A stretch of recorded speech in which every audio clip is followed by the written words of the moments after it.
today I would like to approach Biblio-Fancy a bit differently.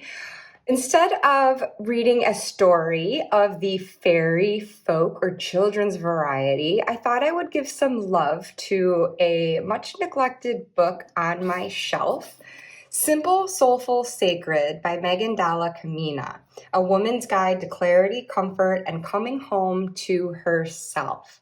So this book is basically a compilation of brief essays and reflections that you could sit with several at a time, or you could just read one at a time as a daily affirmation, reading from cover to cover, or just skipping around as you will. You could go by the theme that's indicated in the table of contents: simplicity, livelihood, well-being, comfort, soulfulness, consciousness, sacredness, courage, womanhood, sovereignty. What a lovely collection of keywords there, huh?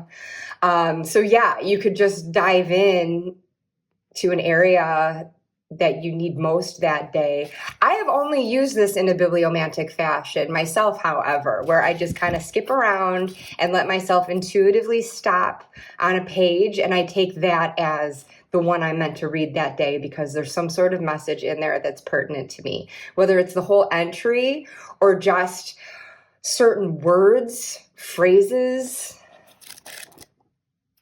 It's really lovely, and I have not picked it up in the longest time. I feel like I'm still wiping dust off of it, but I first heard of this through an interview with this author on the Priestess podcast, which was a podcast I used to listen to all the time and really loved. I don't listen to it anymore, not because I stopped enjoying it. I think these things just have their seasons, but it's a really lovely podcast. I just found it very serene and inspirational, and it seems that a prerequisite of being on the show is a willingness to contemplate what someone else is saying with an audible Maybe that's why I stopped listening to it after a while, because once you hear it, you can't unhear it. The host and guests alike, in response to one another, would just give this And so, yeah, maybe you could turn it into a drinking game if you decide to listen to it. But I feel like for the nature of that podcast, it's like sip some herbal tea every time you hear a contemplative But anyways, not poking fun. I really did love this podcast so much. Got lots of good ideas, including learning about this book. But what this whole segment here was born of was basically me wanting to get reacquainted with this book. So in wanting to reinstate this as part of my practice, if not on a daily basis, at least a more frequent one, I think it's a really lovely way to kick off the day. And I had only read from the book before, but I was thinking this time around how lovely to have a deck in tandem with it where I could pull a card to draw further meaning from whatever message I meant to take away any given day. Here, obviously, I have several ones because this was part of like the brainstorm as I was just thinking about this for myself. What deck do I want to pair with this? It started with one, and then I thought of another, and then it ended up just becoming this grouping, which I don't think I would do on a daily basis. So I decided to try it for a Biblio-Fancy and do a reading that way, because what's also different with this installment here is that instead of doing a tarot reading where I just have the one deck and pulling a single oracle card at the end to kind of anchor that reading at the conclusion of it, I thought I would do like I've seen on pick a card readings on YouTube before, where the reader will have their whole table covered basically with a card from a different oracle deck. And I just always wanted to try that. I wanted to like dump out my whole box of oracle decks and just see what they all had to say on a given topic at a given time. And as it turns out, I'm too lazy to do that because it's kind of time consuming, you know, taking all your decks out and then you got to shuffle them and put them back and whatever. So starting with a small grouping here, but because I'm not a total monster, I'm not going to leave tarot entirely out of it. So instead of pulling a single oracle card at the end of this reading, it will be a single tarot card. I've really never done it in the reverse like that, ending an oracle reading with a tarot card. So we'll see how that works out. But what I have here, as you may or may not recognize, the first deck that popped to my mind to work with alongside this book is Rebecca Campbell's Work Your Light Oracle, which, I mean, this is one of my very first ones. I swear things are yellowing with it. I probably bought it years ago when I got this book. I also have, as the card backs themselves indicate, Botanical Inspirations, which is judging a book by its cover, I guess, but whatever, we're going to run with this. Continuing clockwise, though, I've got the Oracle of the Roses, which is one I always love to use with Botanical Inspirations. And then finally, for the Oracle cards, I've got Pear Tree Court by TarotTube's very own Danny Mystic. And then again, because I can't help myself and I couldn't entirely exclude tarot, I have the Rosebud Tarot here. This is the original indie version, but this is now available as a mass market deck.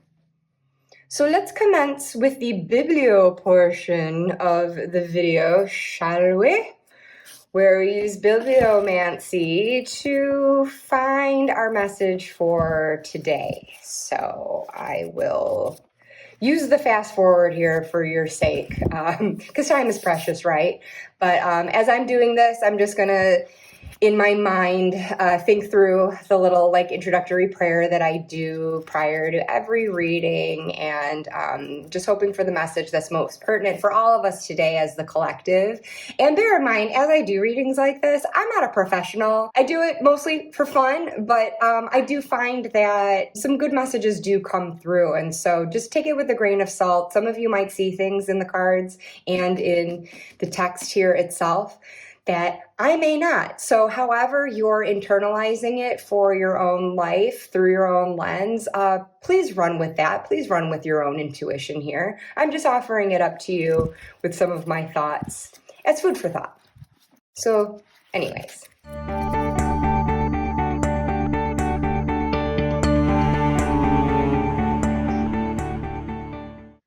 Okay, so I've opened on a page here where there's actually two, but where I energetically felt the pull was on this side. So I'm going to read this entry, Lighten Up.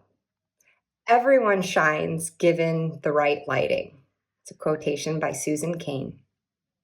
How much pressure do you put on yourself to be the best version of yourself? Be honest. I bet it can get pretty intense in that head of yours. And I would wager money that it's the cause of a lot of your stress and anxiety and those feelings of less than and not good enough that you carry around with you everywhere. I'd love you to give yourself a break, cut yourself some slack. Just go a bit easier on yourself. Realize that you are doing the very best you can, that you have a lot going on, and that reading all those magazine articles, looking at social media all day, or reality TV where people look like they have their lives all together and wrapped up in a pretty bow is feeding your subconscious with pictures of the impossible. It feeds your insecurities. It sends you into judgment and comparison, and it keeps you stuck. So lighten up a little. Take a break from the full-time job of self-improvement and personal development. Take a step back. Take a long, deep breath. Then work on the small ways to step into the woman you are wanting to be. Do it with grace and ease, and know that as you show up with more self-compassion, you're creating the space to tap into your most sacred self, and also creating space for the women around you to do the same. So here's our affirmation. I create space to lighten and step into my sacredness. Let's say it 2 more times just to reinforce that. I create space to lighten and step into my sacredness. I create space to lighten and step into my sacredness.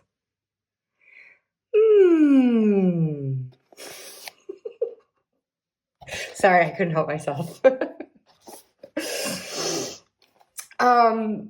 How wonderful though. I don't know about you, but I feel like I just felt a weight lift off my shoulders. I have been continually distancing myself from the internet more and more and more where social media goes. YouTube itself here can give me a lot of anxiety. And I love this wording of, the full-time job of self-improvement and personal development, because I do feel like as humans,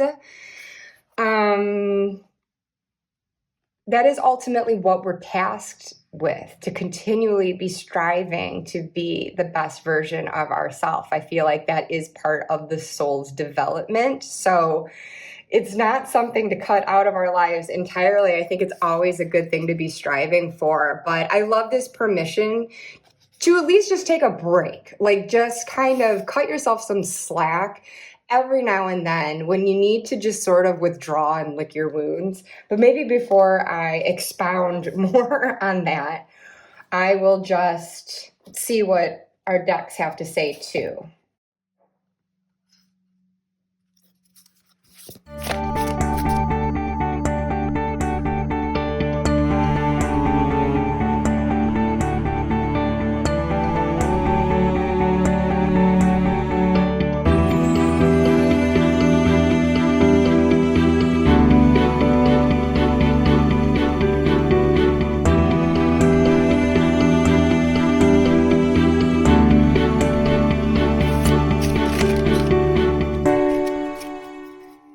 That one seemed to want to fly out. Yeah, I'm going to go ahead and pick it.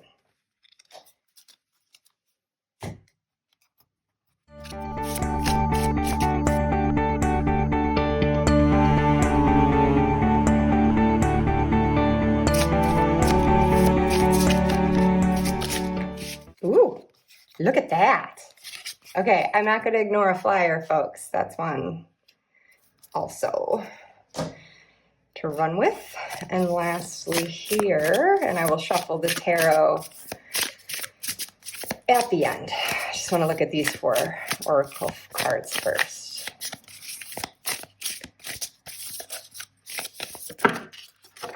Oh my goodness, they all want to talk. This one flew first, so let's run with that.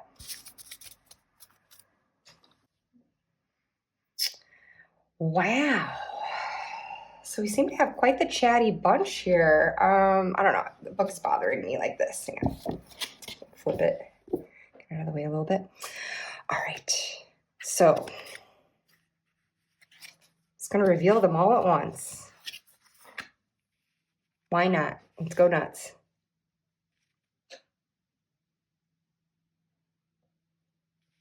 Oh, okay. Okay, so the first thing I'm noticing here for our passage that was entitled Lighten Up, from the Work Your Light Oracle, Pillar of Light. Your vibration is rising. You are the oracle.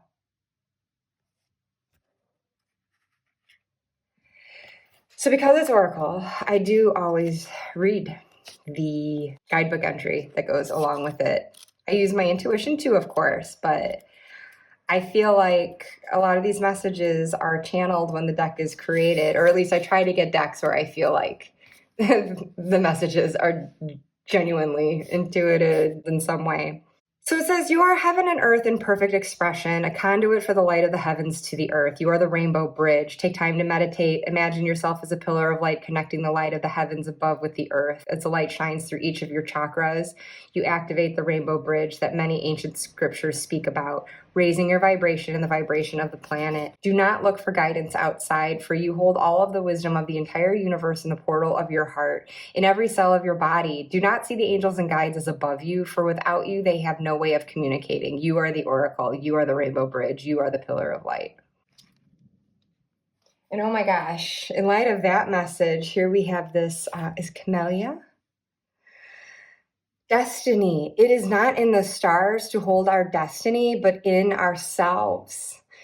There's once again that sort of redirection of not looking outside of us, but within us, as though we have the answers. We know the true path for ourselves. Now with this one, we have the Advocate. So I will look at the guidebook entry for this as well to see what more has to be said about this archetype. But I see this as a means of advocating for yourself, part of this message of lightening up is not letting these external influences and pressures make us feel like we're supposed to be something that we're just not.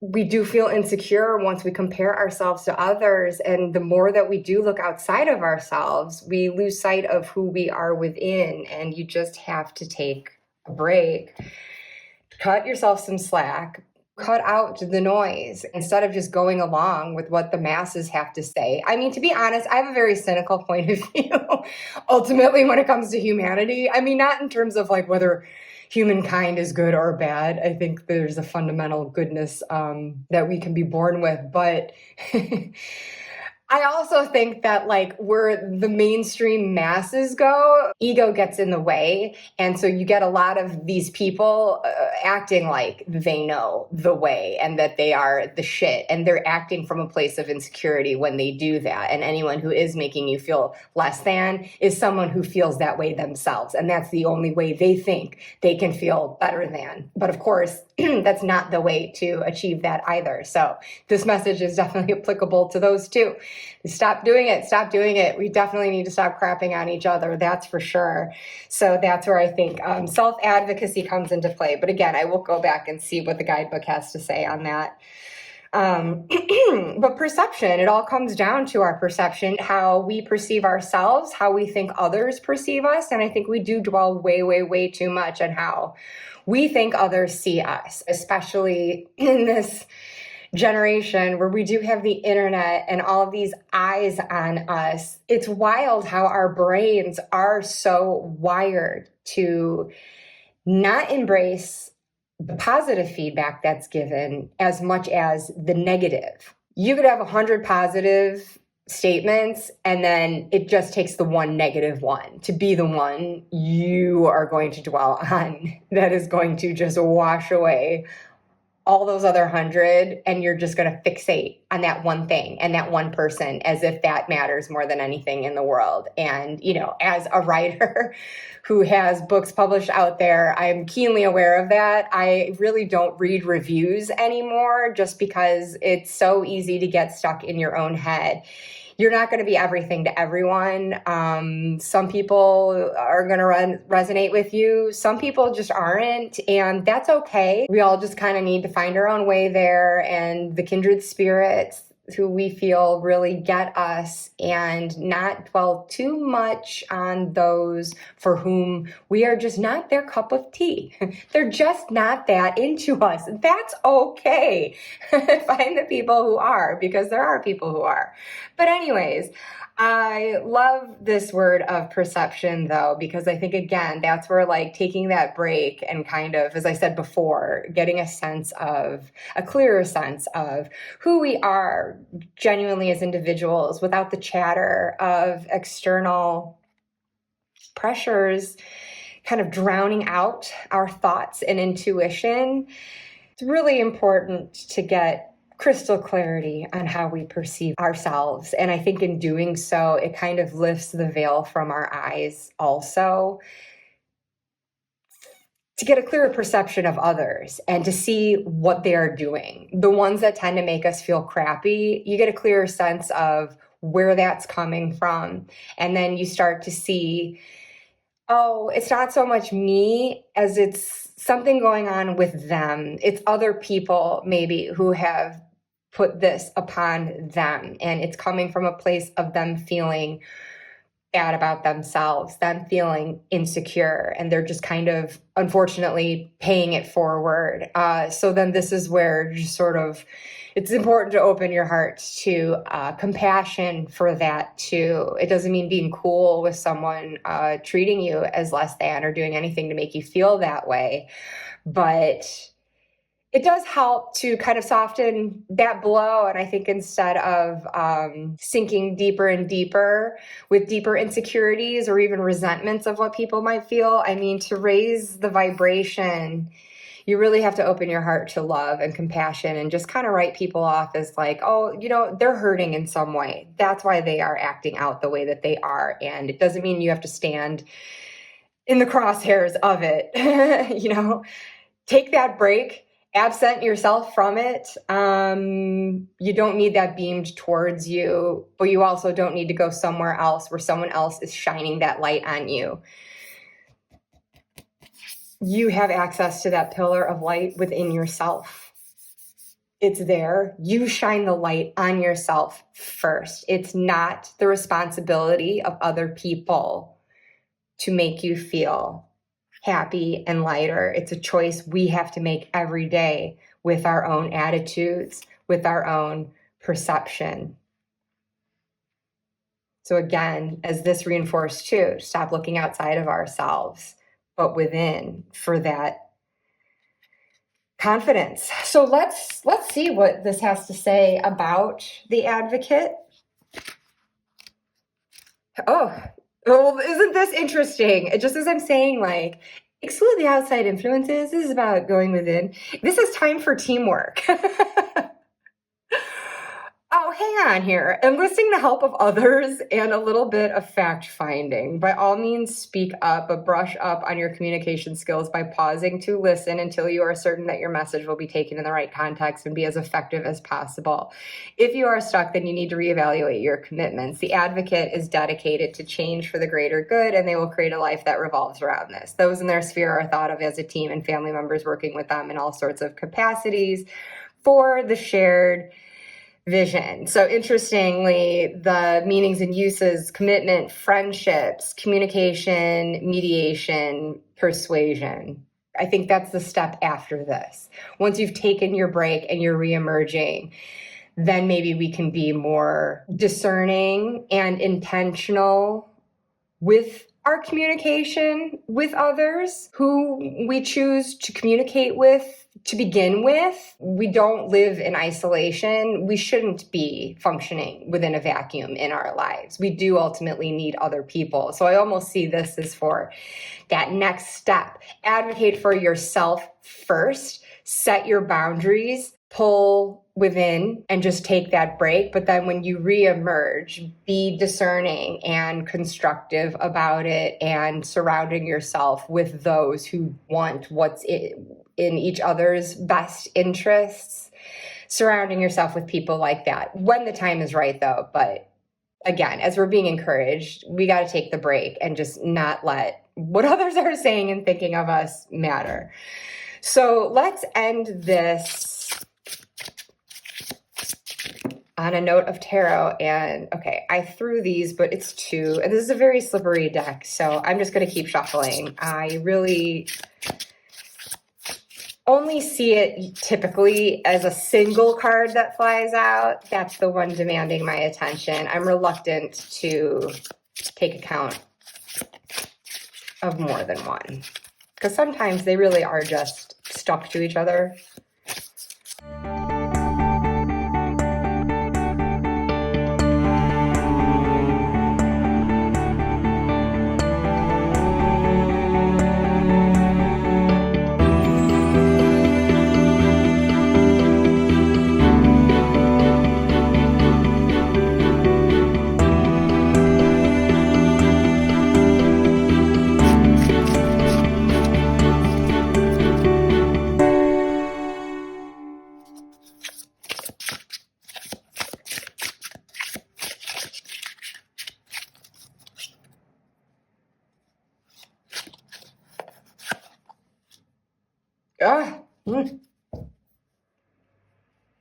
Well, look at that.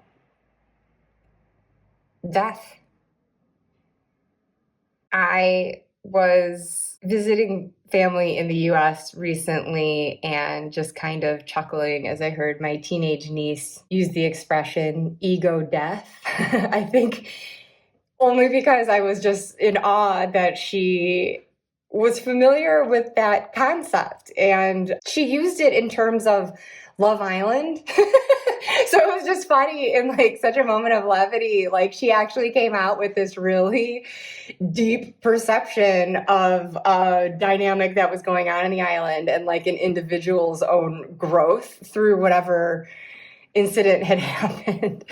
So that is making me just immediately think of this death as that death of the ego, which I think is essential to lightening up as we're being asked to here, because I think it's when we are so focused on ourselves. Like, I feel like, okay, going within and being self-aware is one thing, but it is easy to cross that line from self-awareness into self-absorption, where we are really obsessing on ourselves and really making everything about us. And that is really easy to do when our ego is in charge and we are too caught up in what others are doing and thinking and how they see us. And that's part of the lightening up, I think, where we have to just get over ourselves. First of all, maybe recognize that it's not always about you. It's not always about me. I mean, we're the stars in our own movie, as is said often. I mean, we only see the world through our own eyes, and so everything gets framed that way. And fair enough, we have no choice, but I think that that is a big part of what gets us making our self-improvement and personal development a full-time job, because we get like too focused on ourselves. And so it is that ego that has to die there. It is our inaccurate and outmoded perceptions of self that need to die. It is how we let others' perceptions of ourselves dictate how we feel about ourselves that needs to die. What was that affirmation again?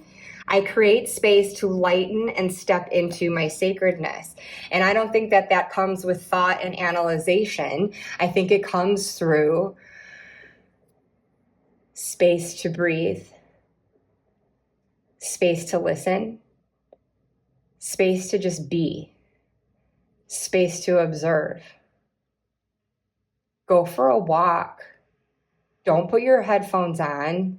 Don't start listening to the Priestess podcast or others. Don't set in that distraction. Don't get lost in your own thoughts either, other than the mindful ones as you're walking along and taking note of the things that you're observing. Ideally, getting out into nature and just finding the quiet and perspective of how small we are within that broad expanse of it, and being humbled in that way, while also feeling our part in it as nature. Just that letting go and feeling your way into the flow of it. I really think that's when you kind of get to the core of who you are, because like our souls aren't chatty Cathys, like these cards were being. They're not yakking it up like the voices that we hear online. I think that there is just a silent knowing that doesn't need words that happens. Meditation is what I mean by going within, where you try to dismiss the mental chatter and just try to find no focus, maybe some sort of focus through a guided visualization, however you might approach it, but it's just to get yourself out of that monkey mind that comes from the mundane day-to-day as we're thinking about ourselves and others. It's that way of transcending all of that. And in that way, transcending the body into the soulful self, stepping into our sacredness.